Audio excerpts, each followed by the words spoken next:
प्रणाम से ही शुरू करें। अब प्रणाम तो यूनिवर्सल वर्ड्स हैं।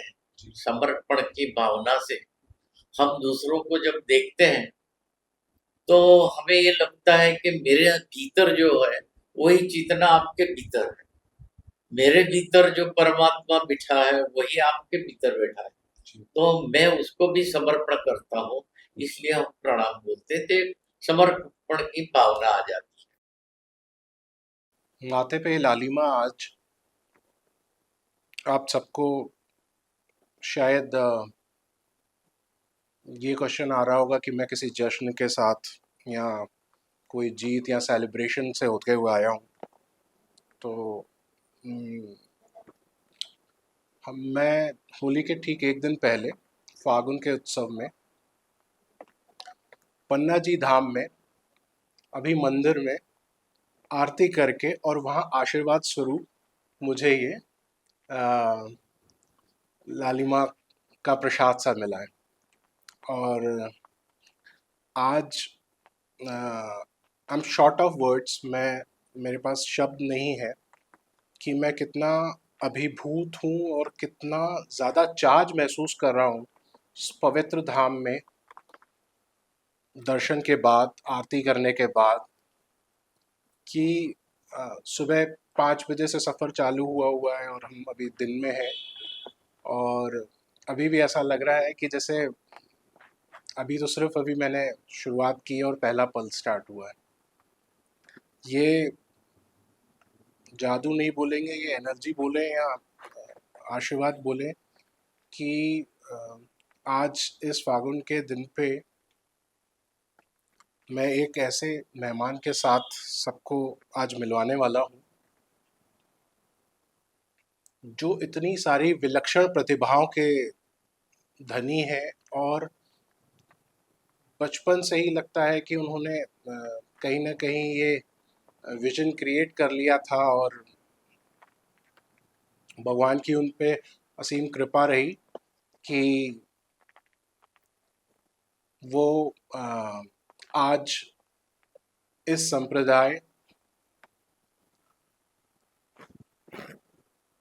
के धर्म गुरु, जिसे श्री कृष्ण प्रणामी समुदाय कहा जाता है, निजानंद संप्रदाय, निज में आनंद, निजानंद। और आज हमारे साथ हैं डॉक्टर दिनेश एम पंडित जी। जी हाँ, वो डॉक्टर भी है और सर्जन है।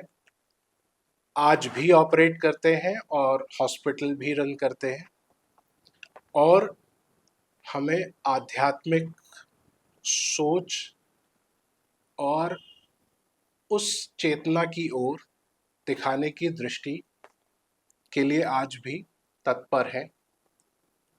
82 साल, 82 ईयर्स एज।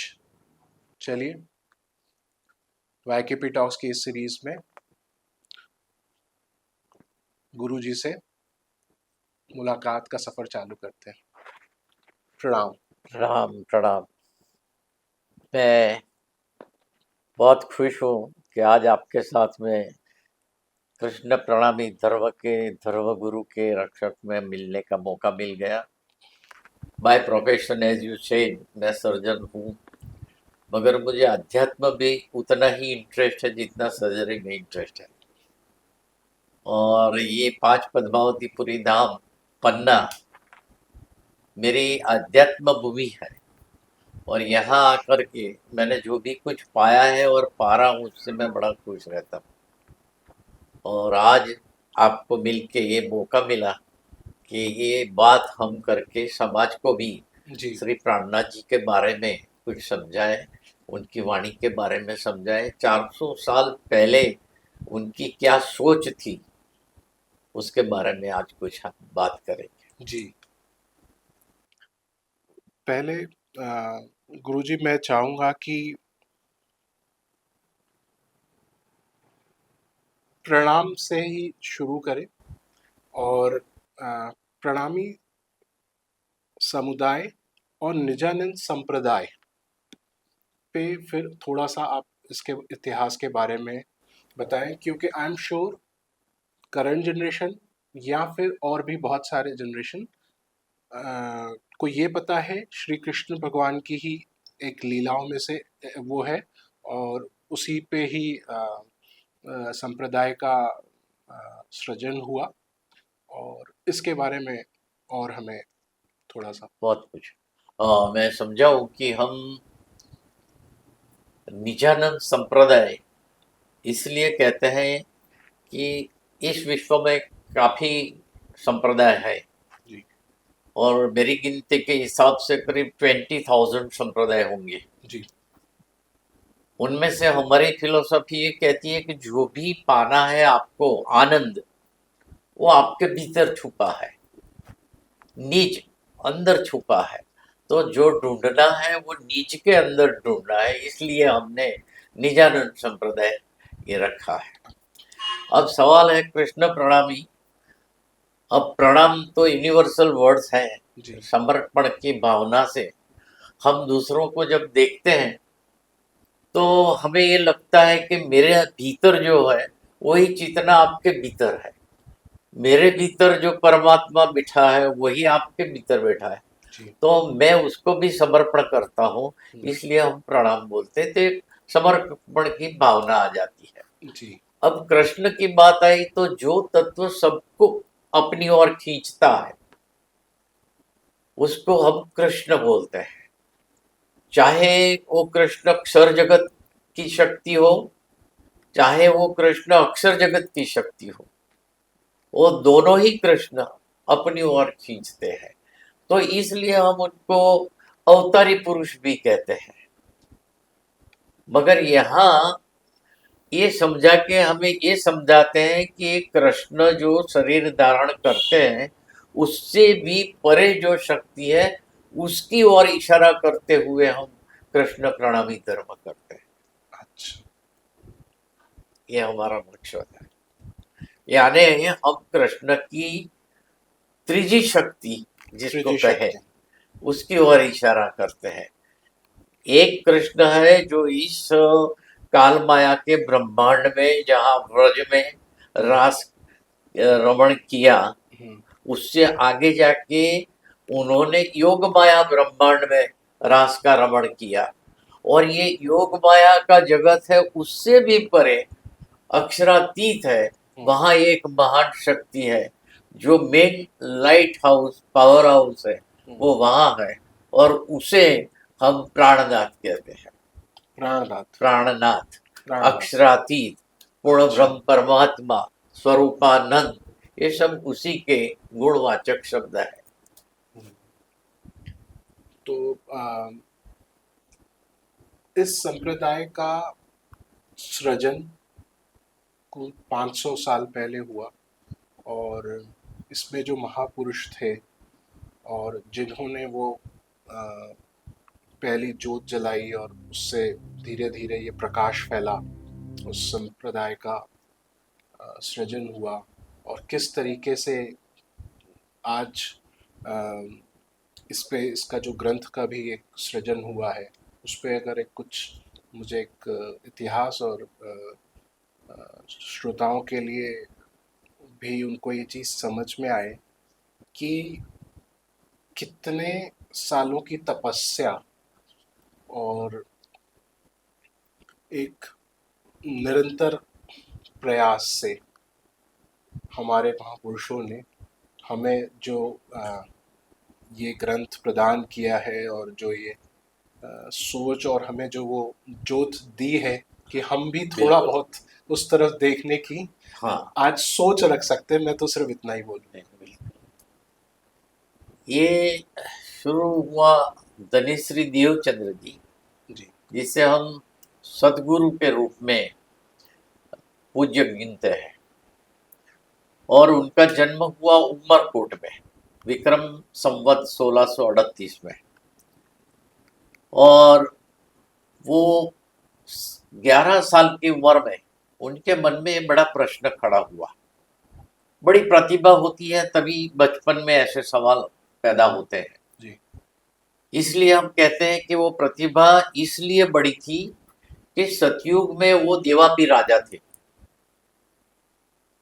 और उस साधना के दौरान उन्होंने देखा कि कलयुग के अंतिम चरण में 28 में कलयुग के अंतिम चरण में जो आज तक नहीं हुआ, जो आज तक ब्रह्म सृष्टियां परम धाम में इस कालमाया के ब्रह्मांड में अवतरित नहीं हुई, वो होने वाली है। अच्छा। इसलिए उन्होंने परमात्मा से प्रार्थना की कि हे परमात्मा, मुझे कुछ नहीं चाहिए, मैं कलयुग के अंदर दोबारा जन्म प्राप्त करूं और वो शक्तियां मेरे भीतर आए और विराजमान होके ये काम मुझे कराए, ऐसी मैं प्रार्थना करता हूं। तो वो देवापी राजा का जीव हम्म, इतने समय के बाद ये सत्युग। 28वें कलयुग के अंदर हम्म, जब जन्म लेता है, वो है देवचंद्र जी। अच्छा। और उसके ऊपर पूर्ण ब्रह्म परमात्मा के जगत से परमधाम से आई हुई पवित्र दिव्य आत्मा बैठ के ये लीला कर रही है और वो आत्मा का नाम है सुंदरबाई की आत्मा। यानी यहाँ देवापी राजा, हम्म, उसका जीव हम्म, जो एक क्षर जगत का है हाँ। और एक क्षर जगत से परे अक्षर और अक्षर जगत से भी परे परमधाम और परमात्मा। परमधाम की आत्मा सुंदरबाई इस जीव पर बैठ के ये लीला कर रही है, वो हमारे सतगुरु है। इसलिए 11 साल की उम्र में उनको ये प्रश्न पैदा हुआ, मैं कौन, कहाँ से आई या कौन मेरा भरता। ये 3 बड़े प्रश्न सभी के लिए हैं कि मैं कौन हूँ, कहाँ से आया हूँ, क्यों आया हूँ और मेरा परमात्मा, मेरा ओरिजिनल जीव क्या है। वो प्रश्न से उन्होंने साधना शुरू की। तो जैसे कोई साधना करता है तो दर दर भटकता है, वो कभी ध्यान में बैठता है, कभी भक्ति में जाता है, कभी ज्ञान में जाता है और जहां उसकी फ्रीक्वेंसी बैठ जाती है जी। वहां फिर फिक्स हो जाता है। तो इन्होंने अपने नेटिव उमरगाम से ये यात्रा शुरू की। करते करते वो आ गए यहाँ सौराष्ट्र के इलाके में, कच्छ में, भुज में। वहां भी उन्होंने काफी समय रह के साधना, अलग अलग मंदिरों में, देवरों में जाके लीडरों से कुछ सीखा। हम्म, उसके बाद पता चला कि इससे भी अगर कुछ जानकारी चाहिए तो आपको ये वैष्णव समाज का हेड क्वार्टर गिनो, ऐसा जामनगर में मिलेगा। और आप जामनगर में जाइए जहां भागवत की कथा होती है हम्म, और फिर भागवत के सूक्ष्मतम जो हम्म, गुण अर्थ होते हैं वो आपको समझाएंगे। इसलिए वो अपने माता पिता और पत्नी के साथ, शादी हो गई बाद में, क्योंकि पिताजी ये नहीं चाहते थे कि ये योग साधना में ही रहे, ये परिवार बिजनेस जैसे सब चाहते थे वैसे वो भी चाहते थे, तो उनकी शादी करा दी। अब वो 40 साल की उम्र होने के पूर्व 14 साल पहले पहुंच गए जामनगर और वहां एक जगह पे श्याम जी मंदिर में भागवत की कथा, बड़े पंडित अच्छी कथा करते थे, तो उन्होंने उनसे कथा सुनना शुरू किया। 14 साल तक निष्ठाबद्ध, यानी एक रोज भी छोड़े बिना वो कथा सुनने जाते थे। एक बार तो ऐसा हुआ कि उनको बुखार आ गया, फिर डॉक्टर को बुलाया। डॉक्टर ने कहा कि देखो ये घर में लेटे रहना पड़ेगा। तो कहा कि ये भाई देवचंद्र जी लेटे रहेंगे नहीं, वो तो भागवत की कथा सुनने जाएंगे ही जाएंगे। तो कहा कि अगर वो जाएंगे, हवा लग जाएगी तो बुखार और बिगड़ जाएगी, तो उनको और कुछ प्रॉब्लम हो जाएगा, तो ये दवाई मैं नहीं देता हूँ, मेरा नाम बिगड़ेगा। अच्छा। तब उसे मदर ने कहा कि नहीं नहीं, मैं कैसे भी समझा बुझा के दवाई दे दूंगी। बड़े संघर्ष के बाद वो माने नहीं, बेहोश हो गए। फिर भी उनको जाना ही जाना था, उनकी चेतना चली जाती। उन्होंने मदर फादर को कहा कि अगर आप मुझे ये कथा सुनने नहीं जाने दोगे ये बुखार के कारण, तो मैं ये शरीर छोड़ के जाऊंगा, मगर जाऊंगा जरूर। तब उसको जाने दिया। मगर ये कसौटी है परमात्मा की। इसके बाद उनका ये बुखार, उनकी ये सब बीमारी कम हो गई। और 10-15 दिन में एक बार जब कथा का श्रवण कर रहे थे, तब ध्यान में, ऐसे ध्यान में लग गए कि जैसे साक्षात पूर्णब्रह्म परमात्मा उनके ध्यान में आ गए। और फिर उनको पूछा कि तू जानता है कौन है? तो इन्होंने कहा कि मैं तो इतना जानता हूं कि आप मेरे परमात्मा हो, बाकी मैं नहीं जानता है। तब उनके बीच में ये ध्यानस्थ अवस्था में जो वार्तालाप हुआ वो लिखा है। और उसमें वो पूर्ण ब्रह्म परमात्मा की शक्ति ने इनको कहा कि तुम परमधाम की आत्मा हो। ये मायावी खेल देखने की इच्छा से आप और आपके साथ में 12,000 ब्रह्म सृष्टियां आई है। और आपको जाग के मैं जो बताता हूं वो बीज रूप में किसी को देना है, और वो आत्म जागृति सबकी करके 12,000 को वापिस लाना है। ये काम आपको करना है। तब एक बात उन्होंने बताई। देवचंद्र जी ने पूछा कि आप है कौन? तब उन्होंने जो सेंटेंस कहा वो हमारा बीज मंत्र है। अच्छा। और उन्होंने कहा, निज नाम श्री कृष्ण जी, मेरा नाम श्री कृष्ण है। कौन सा कृष्ण? तो बोलते हैं अनादि अक्षरातीत। मैं अक्षरातीत, अक्षर जगत वाला नहीं, अक्षर जगत वाला नहीं, मैं अक्षरातीत और अनादि, मैं अनादि काल से हूं, पूर्ण ब्रह्म परमात्मा। और अभी तुम जिसकी आराधना कर रहे हो वो कृष्ण। उस कृष्ण की साधना आगे बढ़ाओ तो आपको अक्षरातीत समझ में आ जाएगा, अनादि अक्षरातीत समझ में आ जाएगा। इसलिए आज हम भी ये 16 अक्षर का निज नाम श्री कृष्ण जी अनादि अक्षरातीत मंत्र गुप्त रूप से बोलते हैं। मगर आज जब बात हुई तो मैंने आपको स्थूल रूप में बता दिया।